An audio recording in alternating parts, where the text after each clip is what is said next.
Wow. Good morning, everybody.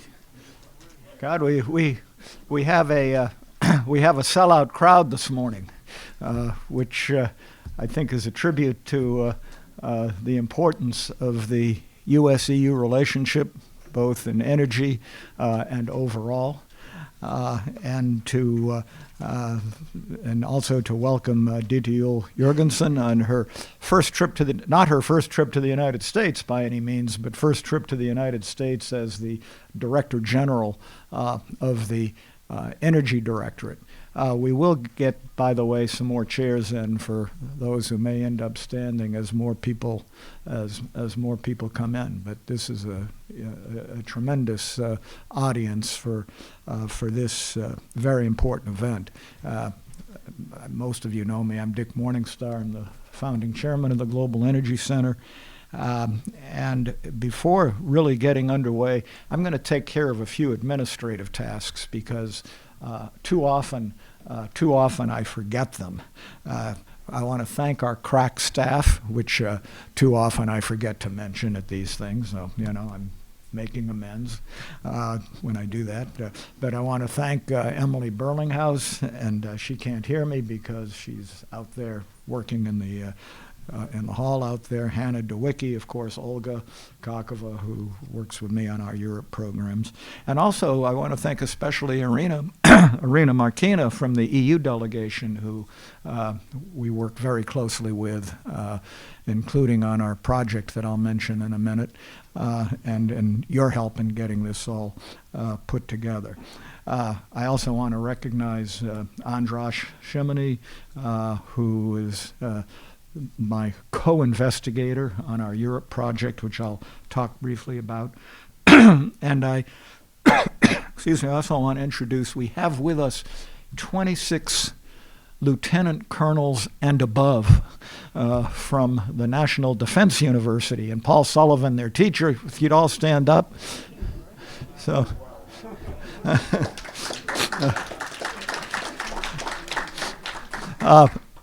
That does help our audience, but it also will also help to maintain order. So if anybody wants to get up and give some kind of long protest or something like that, we know how to take care of you. So we're very happy to have you, and we're going to have a session after this session. I want to remind everybody also to use to tweet and use the handle at AC Global Energy and hashtag AC Energy. And before formally introducing Ditte Juul-Jørgensen, who will she'll give 10 or 15 minutes of remarks, then we'll have a conversation for a while, and then open it up to questions from the audience. But I do want to mention that we have spent the last over a year now on a grant to look at how the U.S. and the EU can cooperate best in the energy area, in spite of whatever issues we may have. Overall, I don't expect Nord Stream to be mentioned further in this conversation, but in spite of issues relating to that, but that there are huge areas that it's necessary to cooperate with respect to helping to develop a competitive and transparent, continue to develop a competitive and transparent market, particularly in Central and Eastern Europe, cooperating on infrastructure, financing, which is becoming increasingly important and in which the U.S. will be able to play an increasingly important role because of legislation looking at alternative sources and routes, but also the whole climate area is going to be important, and recognizing, and I think you'll probably talk about this, Ditte, that the relationship between climate and energy, and between climate and dealing with climate and energy security, there's a direct relationship there, and that really the U.S. and the EU are best primed to work together to develop the new technologies in dealing with those issues, and at the same time looking at the Green Deal, which you'll talk about, and the opportunities and obstacles there. But overall, I think over the years, U.S.-EU energy cooperation has been excellent, and it needs to continue, I think, and to be reinforced. With respect to our work and our grant, we'll be launching our final report with specific recommendations this spring in Brussels in April. And I think you'll all find it interesting. I do want to mention also, I've been reading some of the work by another one of our colleagues, not here at the Council, but Doug Hingle, some of the stuff that you've been writing, I think, which has been very helpful as well in this area. So he's over there.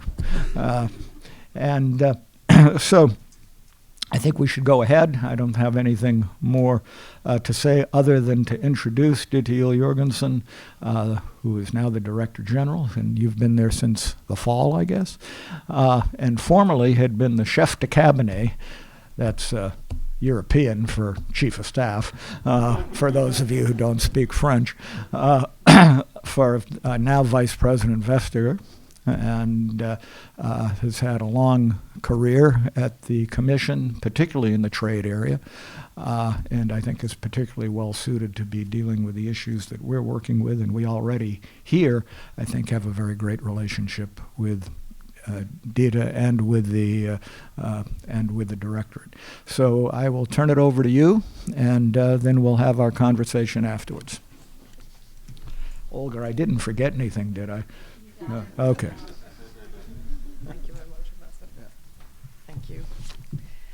Thank you very much for that kind welcome. Thank you, everyone, for joining us this morning. It's a pleasure to have the opportunity to meet so many of you. It's a particular pleasure to be at the Atlantic Council here in my first visit to the U.S. since I took up the function of Director General for Energy of the European Commission. This is, in fact, my first non-European travel, if you discount those two international organizations. We met in January at the in Abu Dhabi, but other than that, this is my first visit outside of Europe. So it's a great pleasure to be here.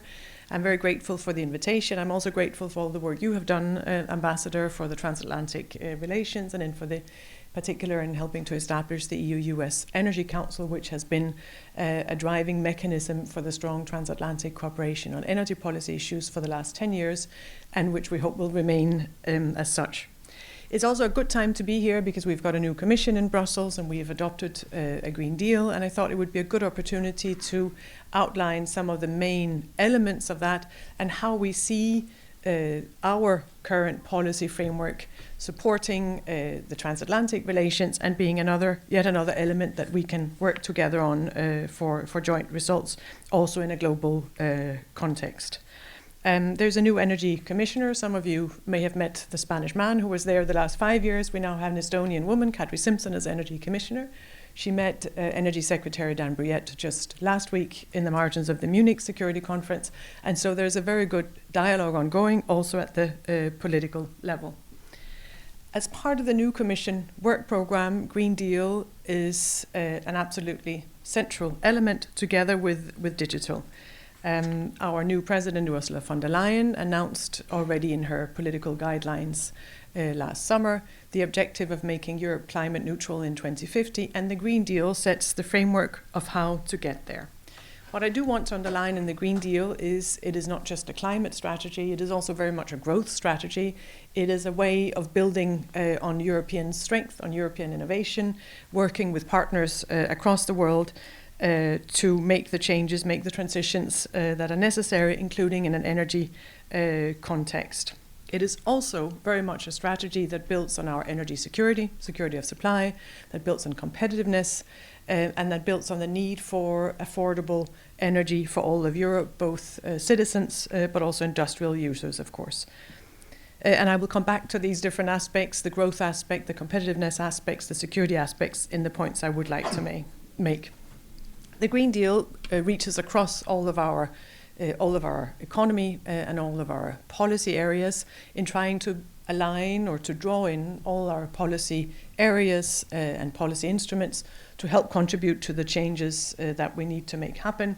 There will be initiatives on circular economy, there will be a new industrial strategy, there will be a biodiversity strategy, and of course there will be a very, very strong energy component that I will be outlining in my remarks this morning, and hopefully in our continued discussion. I've got 5 themes that I would like to cover. The first one is that of markets and our European Energy Union, which we have established and which will be the foundation for the work ongoing in the Green Deal. So I think it's important to underline that we're not starting from scratch. We're not starting something completely new. We're building on the very strong foundation that our energy unit has created and the internal European energy market that we're still in the process of building. Again, the main priorities of our energy policy as established in our energy union are security of supply, affordability, as well as sustainability. And all of these policy areas remain central also in the Green Deal. And the need for security of supply and for affordable energy have marked or have guided our energy policy in the past years and will continue to do so. And so the bottom line in that is that we very much remain open for imports, and we very much remain open for cooperation, including on technology and innovation. One of the central parts of our energy union and what we call the Clean Energy for All package that was adopted in the last European mandate is how to bring in all European member states and all parts of Europe, and we do that through national energy and climate plans. All of our member states are submitting national energy and climate plans that set out how do they intend to achieve the agreed targets for 2030, targets both in terms of reduction of greenhouse gas emissions, but also of renewable energy, energy efficiency, internal market, building our interconnections, improving infrastructure, and embracing research and innovation. It's up to each government to decide their own energy mix. That's a national choice. But what we do see in the national energy and climate plans and in our governance regulation is it sets a very clear path and a common direction for everyone, with a lot of room for national choices to be made, both on energy mix, but also on how to get there and how that fits into the national and regional governance systems. So we have a clear direction, and we have scope for better exchanges, more transparency, best practices across member states and across regions, and synergies and efficiency gains among neighbouring countries, including through regional cooperation, such as the ones we see in the Baltic region and in the North Sea area. Another highlight of the rules we have adopted is the electricity market design, which I think is unique in the world in establishing a strong internal market and ensuring a resilient energy market across Europe through an open and well-connected market and through market-based mechanisms. We're also looking to strengthen our infrastructure. We're looking to enhance cross-border connections, and we're looking how to best build and improve the internal energy market, including through a change to our infrastructure funding rules. The Trans-European Network Energy Regulation will be reviewed and revised this year to adapt it to the changes in European energy needs. That brings me to the second theme that I wanted to address this morning, which is that of technology and innovation. Our Green Deal means embracing technology and innovation in order to improve sustainability, but also to help find cost-effective solutions to the changes that are needed. That requires digitalization in all sectors of the economy, including in the energy sector. And again, I think that's an area that calls for strong transatlantic cooperation and engagement on technology, innovation, and research.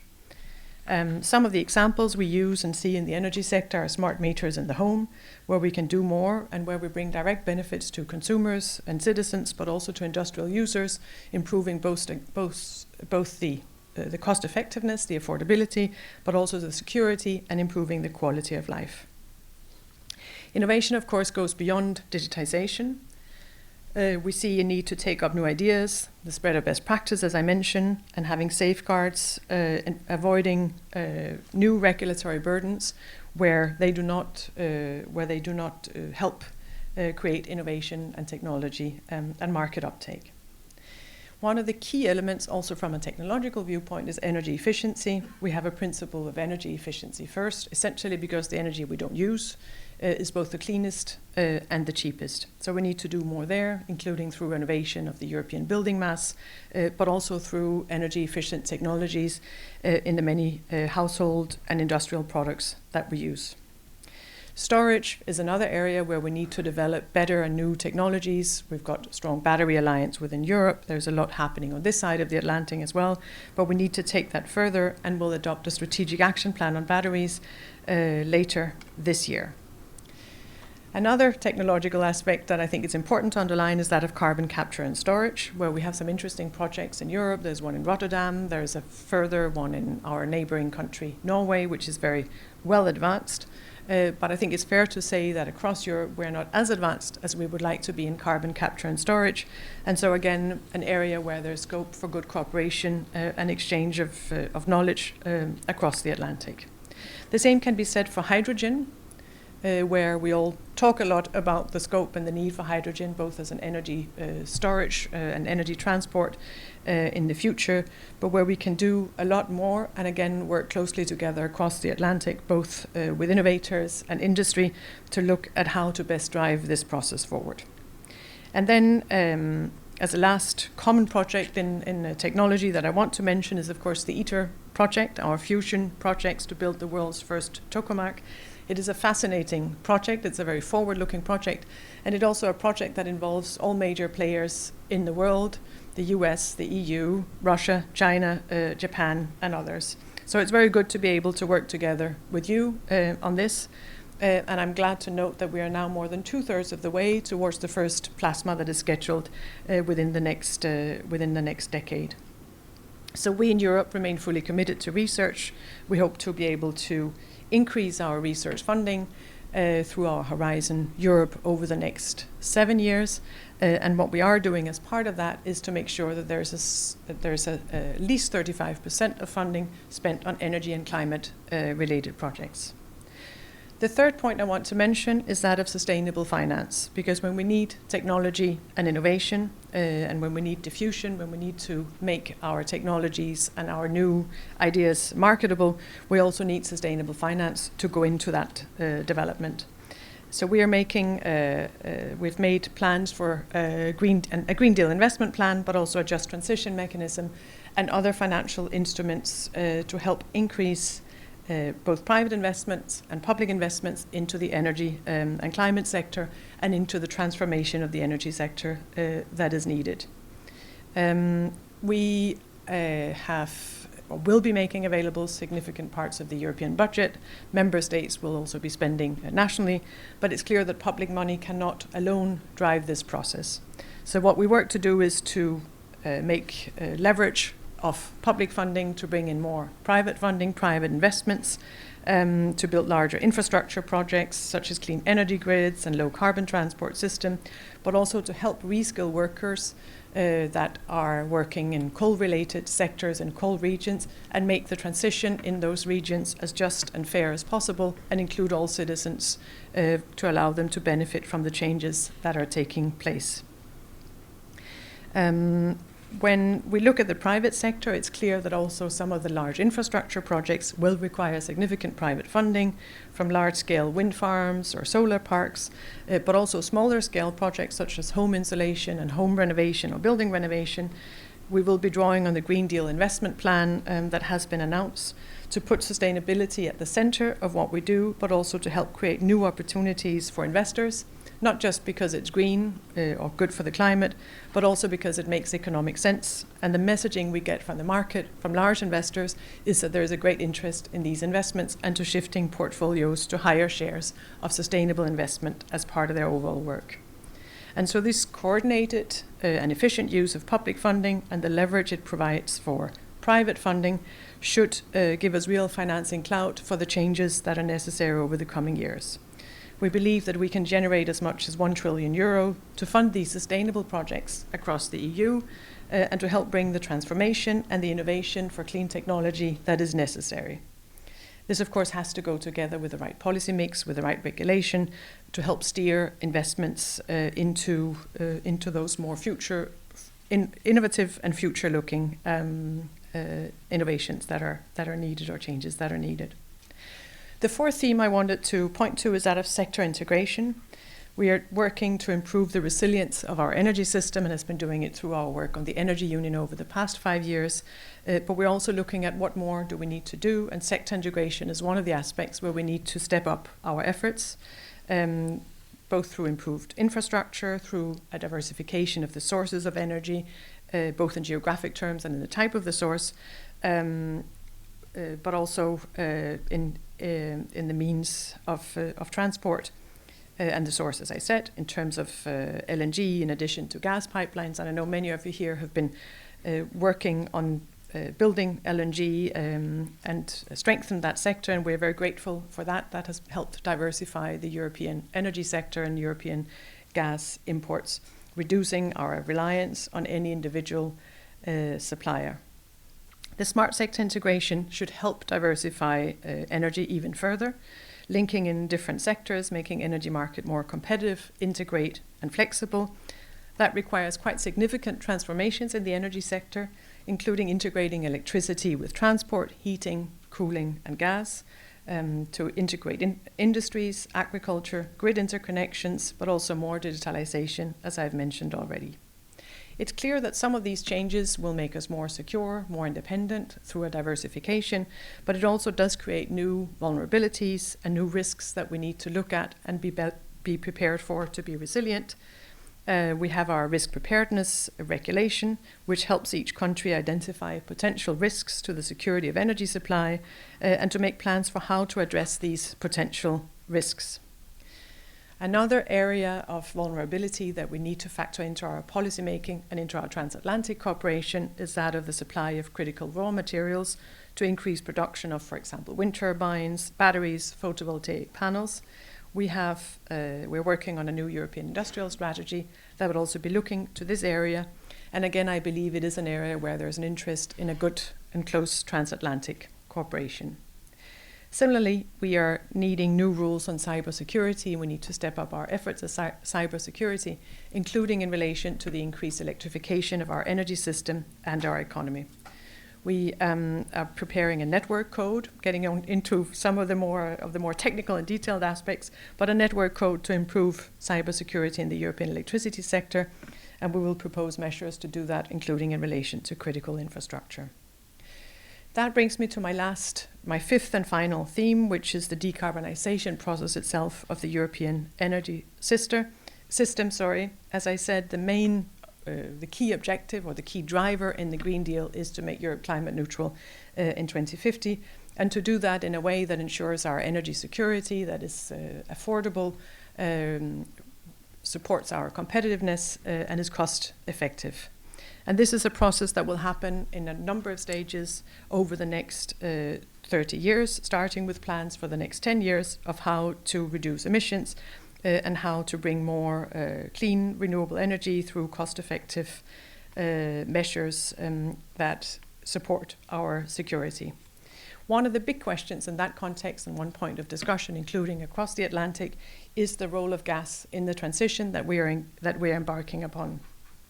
Our analysis so far shows that we're going to need gas as part of the transition. It will be part of our decarbonization efforts. And if you look at the impact of changes from coal to gas, the gains in air quality, but also the gains in greenhouse gas emissions are quite significant. Natural gas is a source of flexibility for the energy system and significantly less carbon intensive than coal. And LNG in that context, as I mentioned before, has enhanced our security of supply, it's brought more price competition to the market and flexibility in the supply of gas. In 2019, we saw a very significant increase in the coal to gas switch in many of our member states. I know you saw a similar development here in the United States. And the impact on greenhouse gas emissions over 2019 is quite significant. Natural gas produced more electricity in Europe than coal for the first time ever in 2019. And so that is going in the right direction. If you look further ahead, there is a scope for decarbonized gases to remain a part of our energy mix, assuming, of course, that they can remain competitive vis-a-vis renewables, and the cost developments in the markets and the different projects that are ongoing is interesting to follow. Parts of our infrastructure, such as LNG terminals, can also become a window for the EU for clean and decarbonised gas, including hydrogen produced from clean technologies or biogas and biomethane. I would like, before I close on gas, to mention the issue of methane emissions that come from fossil fuel production. I know that you here in the US have in place a very sophisticated system to monitor methane emissions. It's a very transparent system, and that is very good. I think there's more we can do, both in Europe, but also in working together with you to monitor, to have the right data on methane emissions, but also to work to reduce methane emissions. It's an important issue for us, and we would be happy to work with the United States on that. The decision on energy mix remains a national competence within the European Union. We have targets for renewable energy, but within those broad targets, it's up to member states themselves to decide how they want to go about it. What we see happening in our member states is that the capacity for solar power is growing very significantly every year. And we also see that wind-powered electricity has risen quite significantly, including in 2019, nearly catching up with coal-fired electricity. In order to reach the scale that is needed in renewable energy, we need to invest significant amounts in offshore renewable energy, which is where we can get the scale and where there's a lot of innovation and a lot of technological developments across Europe. We see that offshore wind turbines are significantly more productive than the onshore equivalents. And so it makes sense for us to look at how to best increase the capacity there. And again, it's an area where we see significant interest in a strong transatlantic cooperation, including business to business. That was the last and fifth theme that I wanted to address in my opening remarks this morning. I hope I haven't overburdened you with information about the Green Deal and how we see transatlantic cooperation in that context.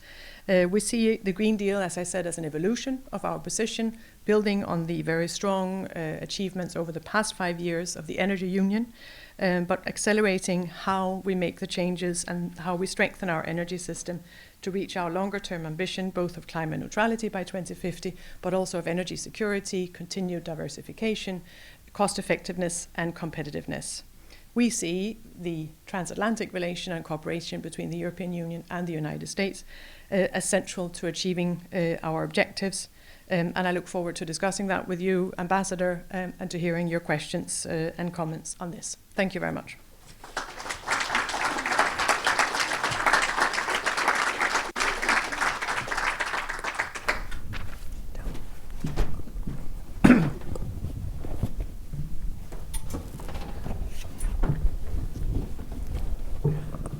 Wow, it's an SRO crop back there.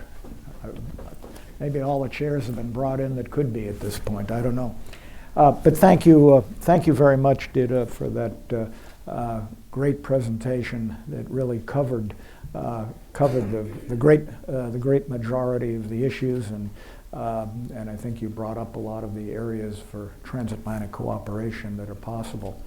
I think many people in the audience were probably glad to hear what you said about gas. There are a lot of misperceptions, I think, maybe in the United States about what the European attitude is towards gas.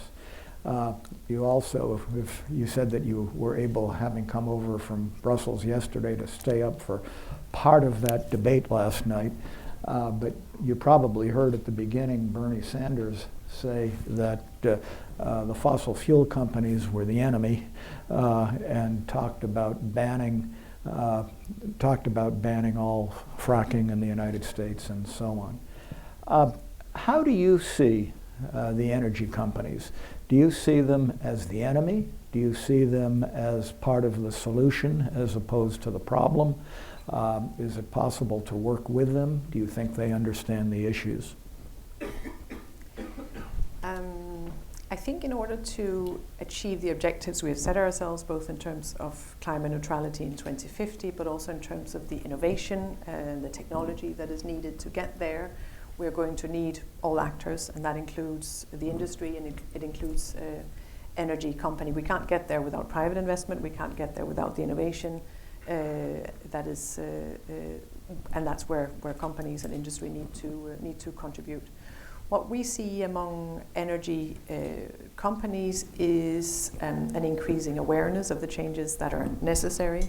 And what you see with a number of the fossil fuel companies is an increasing investment also into renewable energy, so a shift of their portfolios away from being exclusively fossil-based to being a mix of fossil and renewable energies. I think what we still need to see more of is an engagement in the decarbonization of gas, for example. In the longer term, for natural gas and for fossil gas to play a real role in our energy mix, well, we need to see some real progress in terms of the decarbonization.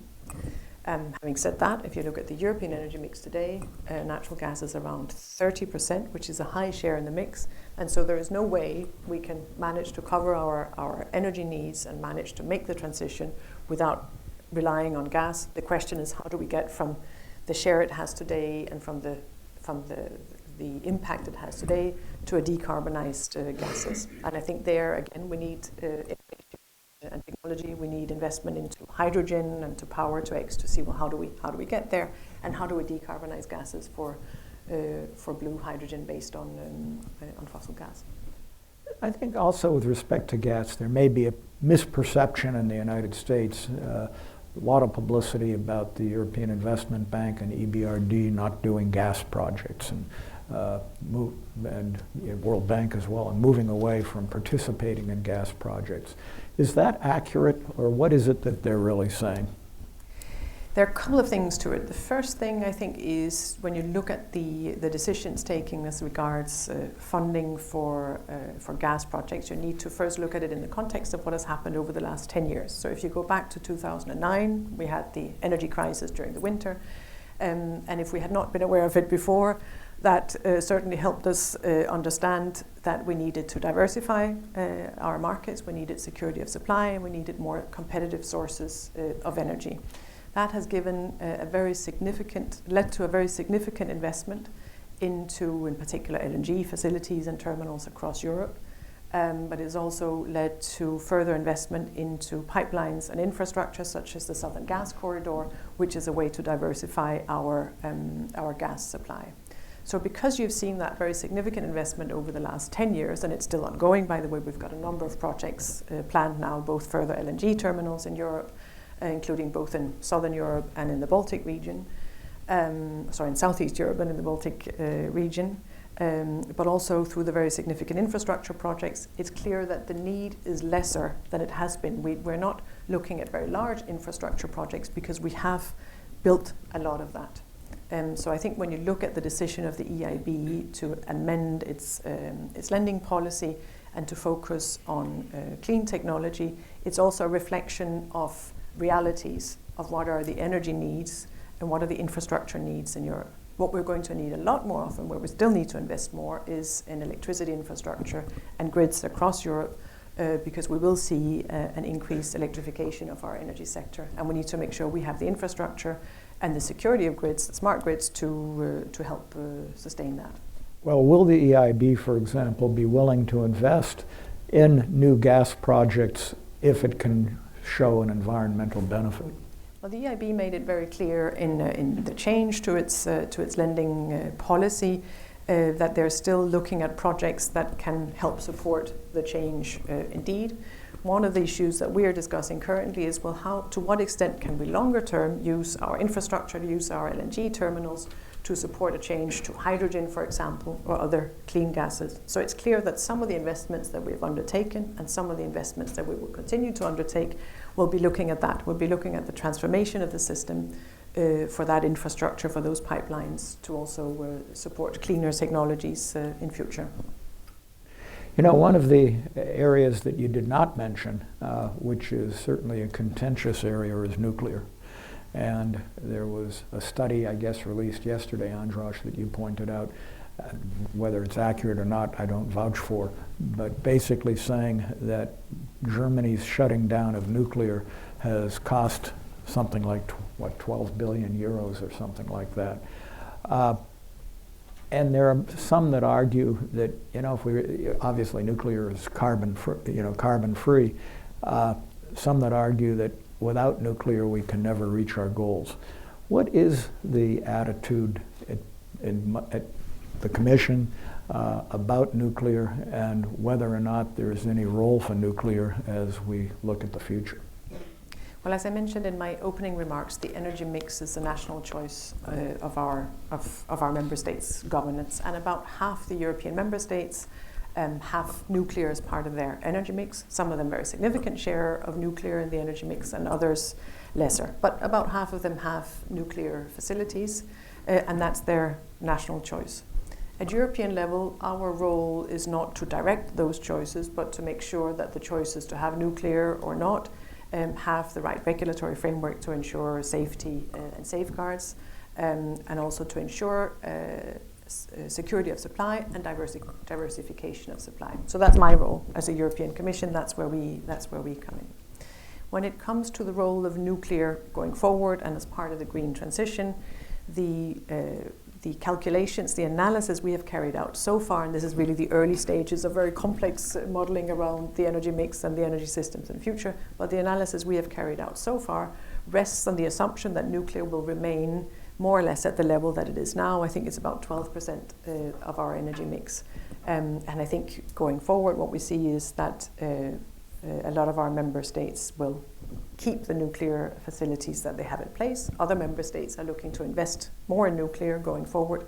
As I said, it's a national choice, but it is an important part of the overall European energy mix. And as you said, it's a carbon neutral part. You know, there's been a lot of discussion, certainly in the United States, about small modular reactors. A lot of research going on into how to come up with safer, smaller nuclear technologies, how to avoid leaving the nuclear industry to Russia and China with whatever risks that might involve regarding proliferation and other things. Do you think that's an area of cooperation between the U.S. and Europe as far as research and technology and research and development into new, safer technologies that could be more acceptable from a societal standpoint? We've already had some cooperation in the field of small modular reactors. We had last year in October the first ever business-to-business transatlantic event on small modular reactors, where there was a very interesting exchange on the potential role of small modular reactors going forward. I think United States industry is very advanced in this, including in terms of innovation and making the technology ready to be deployed. In Europe, we're also working on this. In particular, French producers are working on it. So yes, I do think there's scope for cooperation there. And what you would have seen at the event, the business-to-business event in October, was a significant interest in that. Let me go into just one other area, and then we'll open it up for discussion from the audience. I hope you'll all have questions. I'm not beneath using the Socratic method, by the way, if we don't have enough hands, but I think we will have plenty. On the Green Deal that you went through, I think it's clear from your discussion that there are some significant opportunities for cooperation, particularly with respect to technology and innovation, which really is ultimately the only way to bridge the gap between our environmental needs and having an affordable, consistent supply of energy. And it's a tremendous opportunity for cooperation. What obstacles might there be? You hear in the United States certainly a lot of concern about the carbon border tax. How do you see that unfolding? How can the U.S. and the EU begin discussions to talk about how that would work? One of the things we talked about earlier, how do we work together maybe to get objective, accurate data as to the environmental footprints of various producers? How do you compare, for example, LNG, whether from the U.S. or Qatar or wherever, with Russian piped gas when looking at these issues and get reliable information? How can we make this something that when I was our ambassador to the EU, I spent a lot of time on some very difficult trade issues. I could see this being theoretic, could become the mother of all trade issues if not handled right. How do you think this ought to be handled, and how can we work together on this? Well, first of all, I think that in whatever we do, a close dialogue and close exchanges are important. And as you're also suggesting, being based on facts and data, having a good information, good analysis, and good exchanges before acting is very important as well. As regards emissions linked to LNG or to imported gas, one of the initiatives we're working on, as I mentioned in my opening remarks, relates to both the measurement and the reporting, the monitoring, and the reduction of methane emissions linked to natural gas or fossil fuels.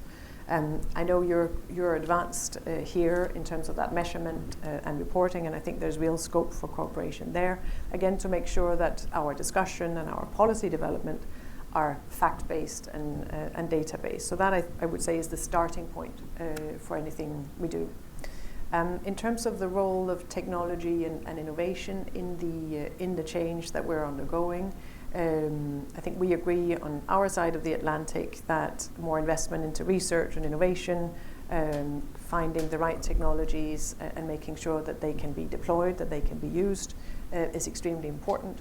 One of the things we have experienced in Europe is that what is also important to drive both investments and to drive research and innovation is to have a clear regulatory framework and to have a clear long-term strategy that gives investor certainty and predictability. And so we think that's an important part of the change as well. Specifically on the carbon border adjustment and work ongoing there, I think we've made a very clear political statement that will be part of our mix to avoid carbon leakage. We have also been very clear in our political statements that when we develop a possible carbon border adjustment mechanism, we want to do it in a way that is consistent with our international obligations. That's particularly the WTO obligations, but also obligations under bilateral agreements or cooperation. That we want to do it in a way that addresses the objective, which is carbon leakage, and that we're looking at a first stage at some sector-specific instruments. And hopefully that technical work that we're currently carrying out to prepare that can also help set the right, again, fact-based, knowledge-based framework for further action, and to allow for a good conversation on these instruments, exactly to avoid that it becomes an unnecessary problem in our relations. What do you see the time frame for all of this? When do you see a carbon border tax or adjustment, whatever, actually in effect? How long is this process going to take, do you think? So where we are currently in our process is the preparatory modeling and impact assessment work. We're looking to put forward a proposal around 2021 sometime, so 1 to 2 years from now.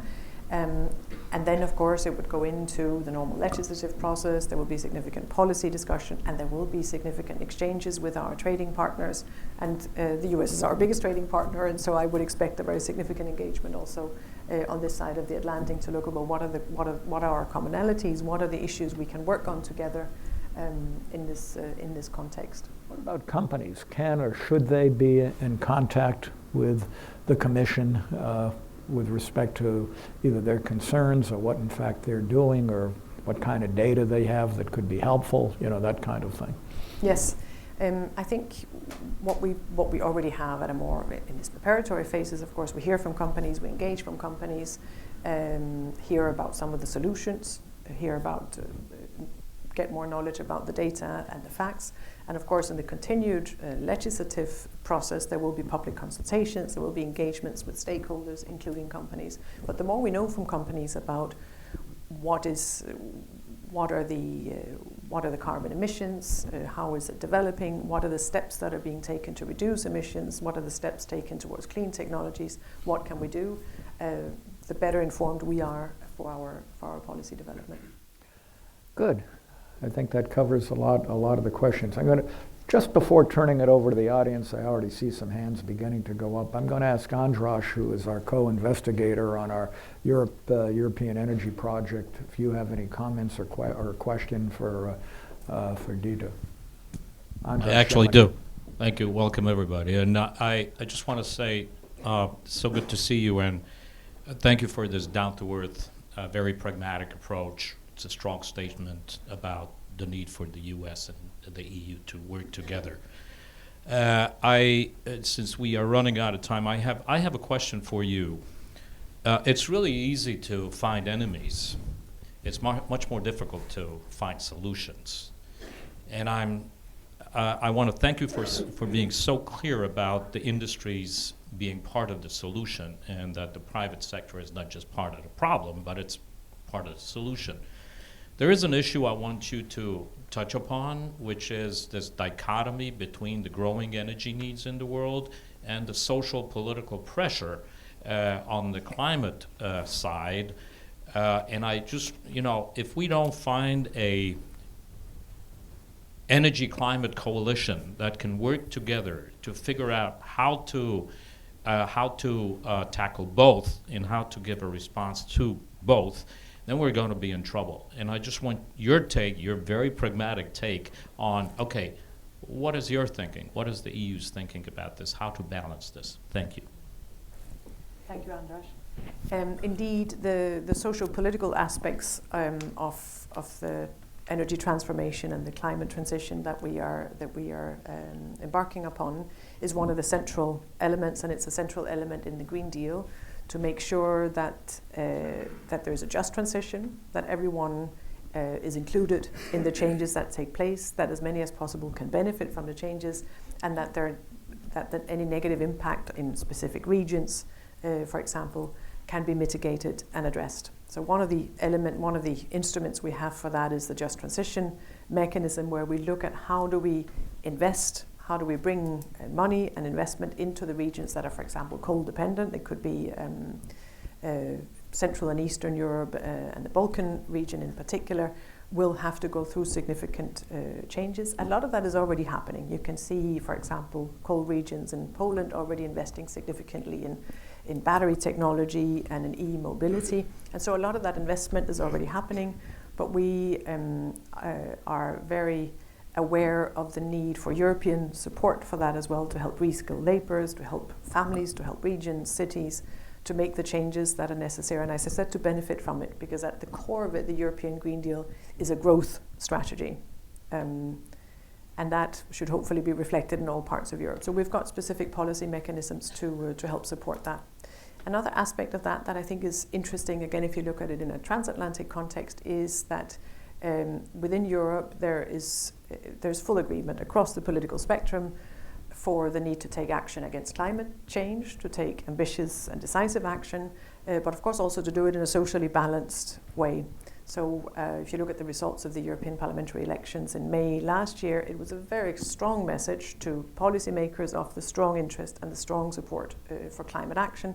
And so what you're seeing now is a good combination of political leadership on the issues and very, very strong political support. And that, of course, creates the basis for taking the action, making the changes, and taking the initiatives that are necessary to make the change. And I fully agree with you that addressing the social aspects of the green transition is essential to keep this policy move on the way. There's a strong international component in it as well. For example, our initiative on coal regions in transition. We're also working with other countries, the Western Balkan countries, other countries in the region, to look at, well, how can our changes help benefit others, or how can the lessons learned in some of our regions help benefit others. I think it's interesting to see the differences in the transatlantic debate, as I said, with our European Parliament election, strong support across the political spectrum for these changes, where I think the debate here is a bit more complex on some of these related issues. I'm going to get a lot of, but just before we get to all the hands, there are a bunch of them. What's the situation now with Poland and the Green Deal? They were the one problem at the council meeting, if I remember right, and that Poland as an example, I think, of the kind of issues that Andras was talking about. Where does that stand at this point as to their participation and support of the Green Deal?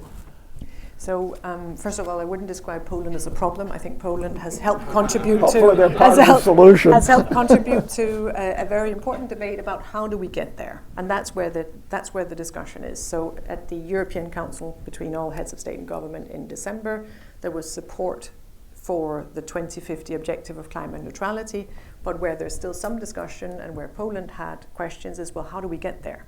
So before we sign on to a legally binding document on this, let's discuss more, how do we get there? What are the instruments?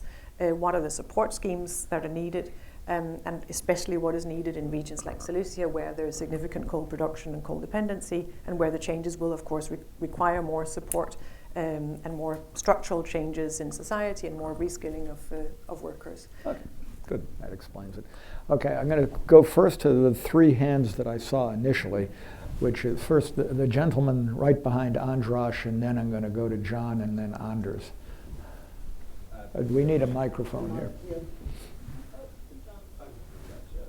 And please identify yourself, too. Hi, Zach Coleman with Politico. Just a quick question on the forthcoming climate law. Is there, you kind of referenced this, I mean, is there any sort of detail on how responsibilities will be apportioned by sector or by country aside from a general climate neutrality pledge? And then secondly, on green bonds, the Commission punted on defining natural gas as green for 2 years. Why was that decision made, and what are you still working through about whether natural gas is green? So on the first question on the climate law, it's scheduled to be adopted by the European Commission in the coming weeks, and so we're in ongoing discussion about exactly what will the climate law look like. The key point there is to make clear once again our objective of climate neutrality in 2050. And as I said in my previous comments, one of the important aspects of that is to provide regulatory clarity. When you set down this clear target and this clear trajectory of how to get there, that will provide a useful, clear regulatory framework also for investors and innovators on where to operate. On green bonds, we still have work ahead of us to clarify what is green in that context. I think one of the most interesting developments in Europe over the last year in this context is the agreement on the green taxonomy that was reached between the co-legislators before the end of the year. And on the basis of that political agreement and the regulation that will be adopted, we in the European Commission will take measures to further clarify or translate that, if you will, and what does it mean in different sectors. I think across in energy policy, I think it's important not to look at it as a static, as a moment, but as a dynamic process as we engage in the transformation of our energy systems. So, for example, on natural gas, it's part of our energy mix. It remains an important part of our energy mix, also for energy security and competitiveness, affordability reasons. We need to make sure that it becomes decarbonized. And so the question is the journey to get there. How do we make that shift in the sector, and how do we make the shift in our energy systems? John. Hi, John Jonathan Elkine from Columbia. Why don't we stand up when Okay. you're people? Just so you'll see him. Right. Columbia University, formerly U.S. Department of Energy. I'd like to ask you a question that kind of merges your last role and your current role, namely around trade and the clean energy agenda. Clean energy development and deployment, I think one could well say, is not going to happen at global scale fast enough without having trade as a core piece of the toolkit. So how are you thinking about that dynamic, that reality, in a time when trade is under pressure, multilateral agreements are under pressure, unfortunately, a lot of that coming from the United States? One of the things we're discussing within the European Commission is indeed how to best use all of our policy instruments to support the Green Deal and the Green Deal objectives. Our President Ursula von der Leyen has also made it very clear that we are a geopolitical commission. So we need to look at the international aspects of our policies, look at how do we best help bring about change at a global level through our measures and in our international relations. As regards trade specifically, we have negotiated and are negotiating a number of bilateral trade agreements across the world.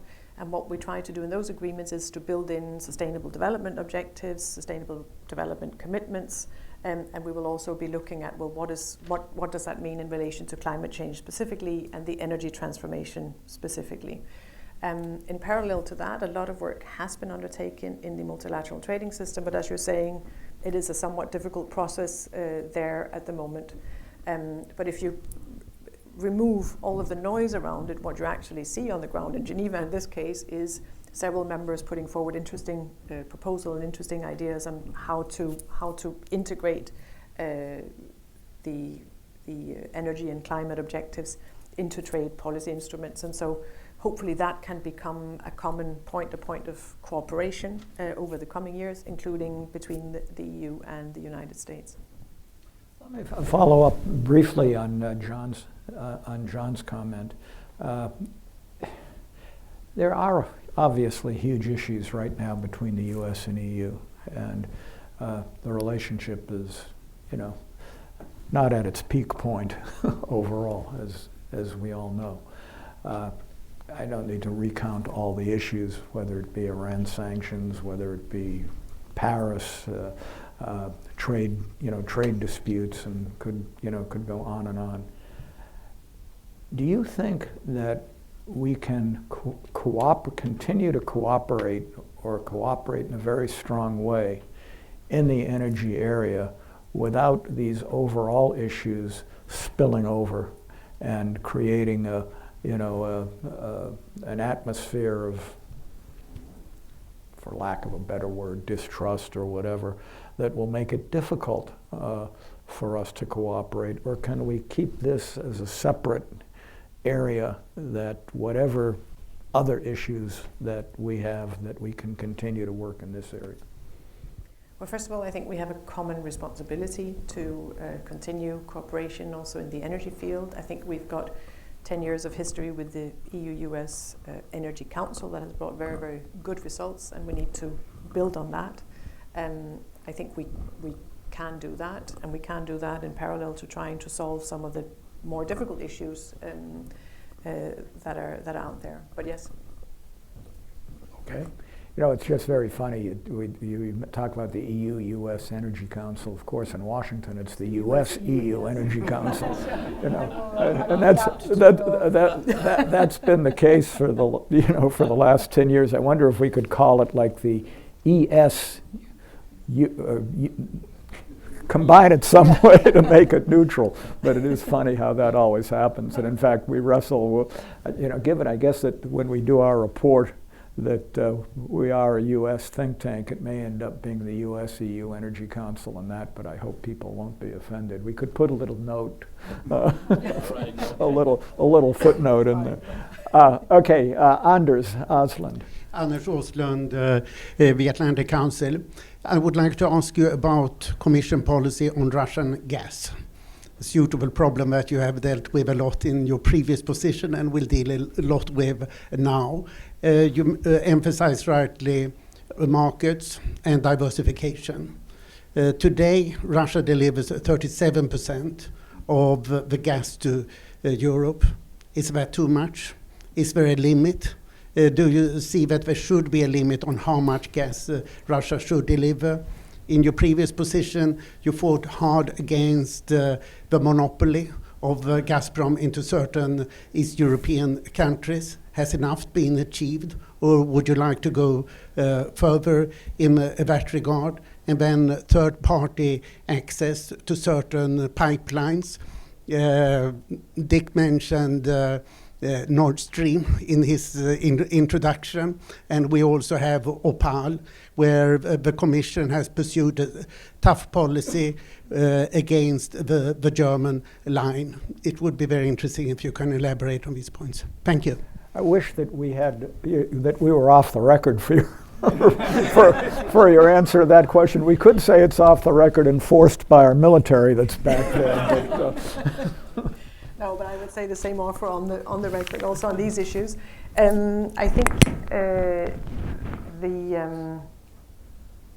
a lot has been achieved over the last 10 years, as I said. Where we are today is not 2009. We have diversified very significantly. We have invested in diversification. I think the US LNG exports has been an extremely important component of our diversification strategy, and a very good example of good results and mutual interests across the Atlantic on that. So I think we are in a good place in terms of diversification. The fact that we reached agreement with Russia and Ukraine at the end of last year on the transit agreement is another important element of the overall framework. I think it's a fairly complex or comprehensive policy framework that we've put in place. You mentioned competition law enforcement and the case against Gazprom, the commitments Gazprom has taken to the benefit of, in particular, Central and Eastern European countries. I mentioned the diversification. I think in addition to US LNG, we've got the Baltic pipelines, we've got the Southern Gas Corridor. So I think we are in a fairly good spot. I would not try to put a percentage on what should be the share of Russian gas in our overall energy mix or our overall gas imports, also because it's a market. And so when you see the developments in terms of export of US LNG, it is largely the result of market developments and how prices have developed over the last few years, combined, of course, with strong involvement at European level and strong cooperation on the regulatory side to make sure that there are no regulatory obstacles to allow the LNG trade between the US and the EU to flourish and further rise. And the results are, by the way, very impressive. I think we've seen a 600% growth in exports of LNG from the US to the European Union, and the US is now our largest supplier of LNG. So Russia is an important gas supplier to Europe, also geographically. But as I said, I think the broader context and the diversification have put it in a better place than where it was 10 years ago. You know, there is a bit of an anomaly that's been created, and the gas agreement between Russia and Gazprom and Ukraine is hugely positive, and as I mentioned before we came in, that Klaus-Dieter Borchardt, who was negotiating for the EU on that, may deserve the Nobel Prize for having been able to accomplish that. But it could be an anomaly in that if in fact there will continue to be significant transit through Ukraine, if Nord Stream 2 opens, if Turk Stream opens, that you could have even more Russian gas coming into Europe. And is that an issue, or is it more that, well, as long as they're competing transparently at competitive prices, then fine, that's the way it is? Well, maybe first, because I didn't respond to the Nord Stream OPAL question, I think it's important to clarify or to mention that as well. Right. Because what we have done is to make sure we have a strong European common regulatory framework. We have clarified the scope of application of our gas directive, and so it is clear that the Nord Stream, where it comes into Nord Stream 2, where it comes into Europe, is also subject to that. And I think that regulatory environment is extremely important. It gives us good tools to enforce the requirements of unbundling and third-party access, and again will help for a more competitive and functioning market. Just as I would not want to predict a percentage of Russian gas in our gas imports, I think it's difficult to say what is a level that is good or not. We are a market-based European Union, a market-based energy union, and as long as there is competitive LNG out there, for example, well then that will remain an important part of our energy mix. While there have been investments, you mentioned Turk Stream, that will open for further routes of Russian gas in that region. There have also been investments into to other sources of supply, such as the Southern Gas Corridor, which is an important element. As regards Turk Stream, it's not a European project. It doesn't go into Europe as such, but indeed it does open up for further flows from there. But I think a lot is being done to help further diversify and continue to have a balanced so the key being a competitive and transparent market. Indeed, indeed. And I think what we can do there, by the way, together is to make sure that competitive and transparent markets are not just in Europe and not just in the US.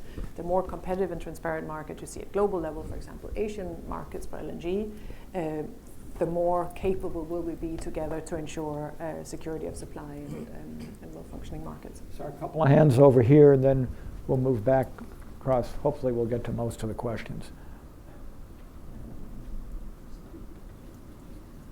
My name is Sophia Economopoulos, and I work for General Electric. I just wanted to know how feasible you think the EastMed pipeline is. If you're looking in the next 10, 20 years of the EU, what is the EU Commission's or the EU policy in general, if they are really considering it seriously? Thank you. We've been doing a lot of work on that project, including the early studies to look at feasibility and cost-benefit analysis. I think one thing that's important to recall when we look at these infrastructure projects is, of course, we need projects that are sustainable, both in a financial sense and in a broader sense. And a lot of the work going into also this pipeline is looking at these studies and looking at, well, how does it meet the requirements and criteria that are set, and what is it like from a cost-benefit analysis? So I would say difficult to predict longer term around specific projects, but certainly is an important part of the mix. Yep.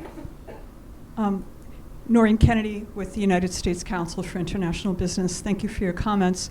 Just building on some of the observations about stresses and strains in the multilateral trade system, we also have stresses and strains in the multilateral environmental and climate change protection system. Could you comment about the status of the Paris Agreement, and particularly the unfinished issues in Article 6, and what impact, if any, they have or could potentially have to the Green Deal, especially if at COP26 we continue to have a bit of a stalemate in Article 6? Thank you very much. Difficult to say, partly because I'm not a climate negotiator. I'm an energy policy maker. I think, as you know, the European Union and all of our member states are highly committed to the Paris Agreement and to aligning all of our policies to the Paris Agreement, but also to work in our international relations to help bring about that change at global level. Currently, we're engaging with partners towards COP26 in Glasgow and to bring the right results. I think what we can bring into that discussion is both a clear European policy agenda, a clear European framework that can hopefully help show that this transition is also a growth transition, and it's not just about the climate, and I don't mean just in a derogatory way. I mean, it's also about other issues than that, and I think that growth aspect and that security aspect of the transition are extremely important to help bring about the change and to help bring results in Glasgow and in the other COPs that will follow to further expand on that. The other thing I think that we can contribute with is the actual changes in markets and energy markets, for example, by showing that you can increase significantly the share of renewable energy in the energy mix, and that will make you more secure, more independent. Because, by the way, when we talk about diversification, one important aspect in lowering dependence on any one supplier is renewable energy, which is locally produced as well. So I think a lot of what's happening in energy markets concretely will also be useful impetus and inputs into the continued climate change negotiating process. Let me just follow up briefly. If President Trump is reelected, and in fact we do, then we continue. We're not actually out of the Paris Agreement until November 20th, technically, but if in fact we, withdraw from the Paris Agreement, what effect does that have on our credibility, if any, to be working with you in the EU on climate issues and climate energy-related issues? I wouldn't want to speculate about the U.S. election or about what will the impact be of U.S. politics. I don't think that's for me to do from Europe. I think my role in Europe is, first of all, within Europe, to make sure that we have an energy policy that that sustains the transformation that we're engaging in, and again in a secure and affordable way, to make sure that we work with partners globally to support that agenda, including by helping those that need help in the transition for a fair and just and affordable transition. And in relation to, that also goes in relation to the US, in the sense that I think a close transatlantic cooperation on energy issues remains a high priority for us and remains important, I think, for both sides of the Atlantic, because there's a lot we can do together based on joint objectives, joint technology, innovation, and shared values across the Atlantic. So to the extent that the U.S. is willing to cooperate in any event, all for the best, I take it you're saying. Okay. Well, let's get a few on this side. We'll start with you, and then we'll go to the back with a question. I see you on the side, all you Atlantic Council fellows, but we'll get a few from the outside. Thank you very much. Tim Rivera, formerly of the EU delegation here in Washington, but now an affiliate at the Transatlantic Policy Center at American University. But I want to ask you about, there's been a lot of cooperation with the US federal government on LNG, which you've discussed extensively here, but I wonder if you could go into any potential avenues for further cooperation at state or local level, where perhaps you might have more open reception, especially on more decarbonization strategies and projects. Do you see any scope for further cooperation with US states or local authorities? I think, first of all, as the European Commission and the European Union, our natural partner is the federal government, and I would say also under this administration we've had a very, very close cooperation on energy issues with very, very good results. So that's also partly, I think, in response to the previous question. We have had extremely close cooperation these last 3 years with very good results on LNG, with business-to-business events both on LNG and on small modular reactors, and we intend to continue that and hopefully expand that to other areas, such as I mentioned offshore renewable energy before, as an area where there also would be an interest in working closely together.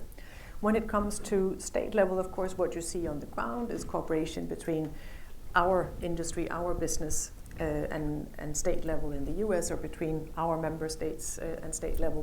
But I think, as I said, our natural partner is the federal government, and we have very good and close relation on energy issues. Can you work with the states? Do you have any cooperation, for example, with the state of California? Do you meet with them, discuss issues? What we have is a number of global initiatives that also go at local, municipal, or regional level. We've got the Covenant of Mayors, which is an important global initiative and has a strong outreach in Europe, as well as in the US and other parts of the world. So of course there are specific frameworks or agreements where it's possible to have exchanges. Okay, I see a hand in the back there.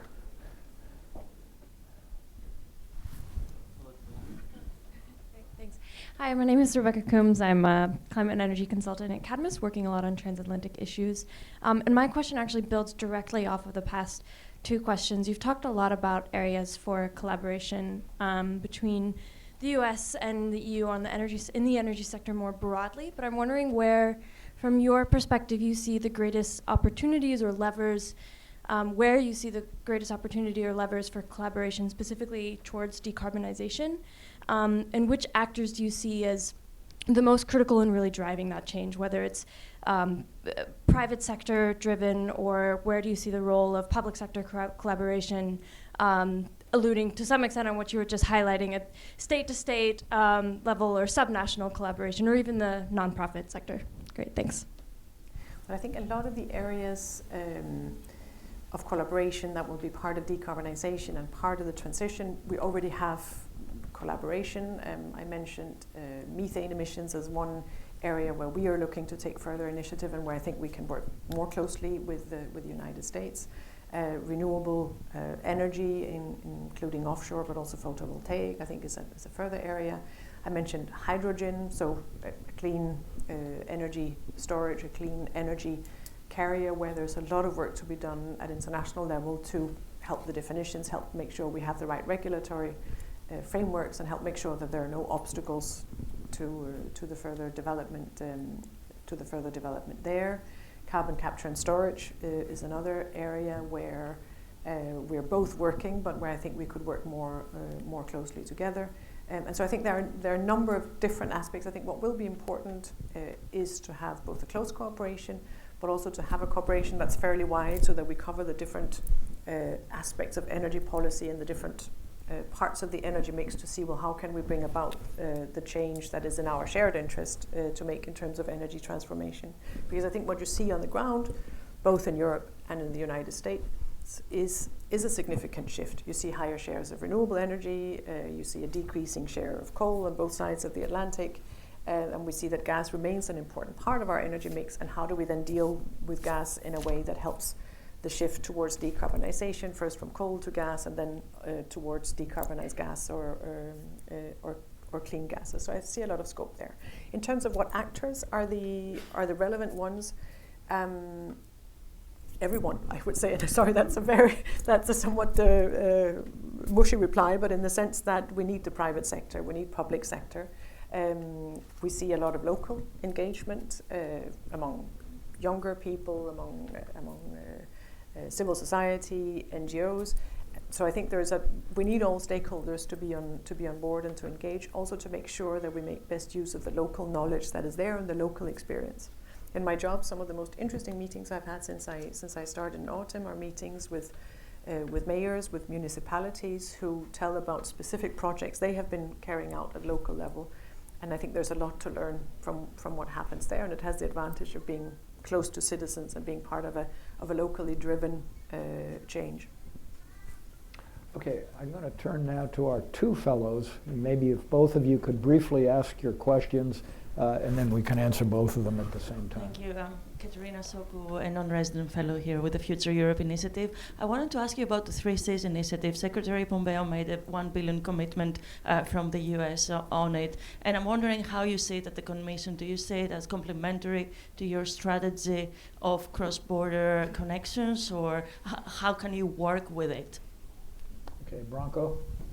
Yes, I'm Branko Terzic. In point number 1, you talked about the need for electric market design, and you also talked about cross-border electric trade, I believe was the implication. We in the United States have a very strong Federal Energy Regulatory Commission, which I served on, which is having a Dickens of a time, still trying to figure out what the electricity markets look like. And for example, PJM, the EU does not have a strong federal regulator.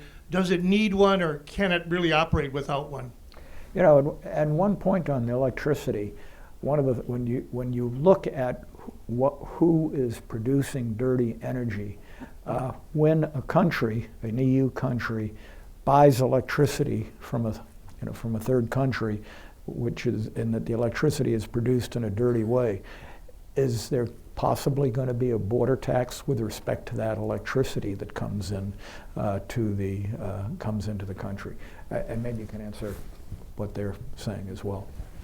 What they're asking. Well, I think on the 3 Cs initiatives and the possible U.S. investments in the region and in infrastructure, I think it's complementary. It's a good idea. I think there's a need for significant infrastructure investment over the coming decades to make our energy system resilient and to help diversify and to help build an energy system and an infrastructure that supports the green transition and our objective of becoming climate neutral in 2050. So I think there's complementarity there. I think what we have to make sure is that all the different complementary initiatives that are ongoing, that they all work in the same direction, including towards the decarbonization of the energy system. So I think there's scope for very good cooperation there, but also close dialogue to make sure that we work in the same direction and that investments in our part of the world stays consistent with our policy objectives and with our regulation. On energy regulators, we work very closely with FERC. What we have in Europe is an agreed electricity market design. It's been adopted. What we then have is implementation by national regulators, but we do have ACER and we do have close cooperation between national regulatory authorities, both within electricity but also within gas, by the way, so some similarity there. So I think we do have a strong framework. Some of it is still fairly new, and the implementation of the electricity market design is also still in early phases. We still need to adopt some network codes to further specify specific elements. I mentioned cybersecurity earlier, but that's just one of the elements. But I think we have a good framework in place that we need to build on and to strengthen over the years to come. And your question, sorry, somehow now that... Purchases of dirty electricity. Yes, no, and whether or indeed. not that would come into effect with respect to a border tax. Well, I think it is too early to say what will measures look like, but it's clear that that is one of the aspects that we will be looking at. It doesn't make sense to change to renewable electricity within Europe just to shift the coal-based electricity to neighboring regions. So it's some of the things we're looking at. But I think there are many different ways of addressing it. One of the ways of addressing it is also dialogue with neighboring countries, close cooperation with those countries, and investment in those countries to see how can we help build a cleaner energy generation and infrastructure also in those countries. Okay, we have about 3 minutes left. I see, oh boy, how many hands? 4 hands, 5 hands, 6 hands. Okay, I'm going to take 2 hands here, Bob, and then the person in the front, and I'll take 2 from this side. But let's ask, oh, I can't see who you're pointing to. Oh, Albert. Okay, well, we'll see. Let's start with these 2 questions. Atlantic Council. Easy question. How do you view China and its role, both in terms of investment in 10 words Europe, or less, but especially about South and Southeast Asia, where China's building new coal plants like mad, and that is really destroying the carbon budget? And India, for that matter. India, too. And yes, your question. Emily. Thank you very much. Esther Badiola from the European Investment Bank. So thank you for the presentation. One of the things that you may be interested in knowing is that before we approved the energy lending policy, we had a first draft launched for public consultation, and gas networks were still there, usually, as investment and eligible for the EIB lending. However, the pushback from the board, the member states, was so big, and also from the public, that we had to go back and say, well, it's over for the EIB to continue investing in gas networks. And in addition, one of the arguments that we were thinking of was stranded assets and the risk of some of these networks to become really unsustainable from a financial point of view in a very short term. So I wonder whether the Commission has done more work on the issue of stranded assets, that maybe it's also enlightening for the future collaboration. Thank you. You may want to briefly answer the question on China. Your points are very well taken. I don't know that you need to respond to that, but the explanation is good. Yeah. On China. One short comment on the stranded assets, which is the question I referred to earlier about how do we make use of existing infrastructures for decarbonized gas or clean gas or hydrogen, and I think that will have to be part of the answer to that question. But there are some shifts in markets and in technologies that will be needed for how to get there. On China, it's an interesting question because what we see in parallel is a significant increase in Chinese investment in renewable technologies and renewable energy, but also, as you're saying, investment into coal. I don't have a short answer on that. I would say I think it is important to work closely globally and hopefully to find common solutions on how do we make sure that investments become part of the change that is needed in energy systems. That was not much of an answer. Yeah, I would just add, obviously, I think, and we can work together with China, but also one of the things we'll be recommending is that we work together to develop, as necessary, alternative supply chains on critical materials and so forth.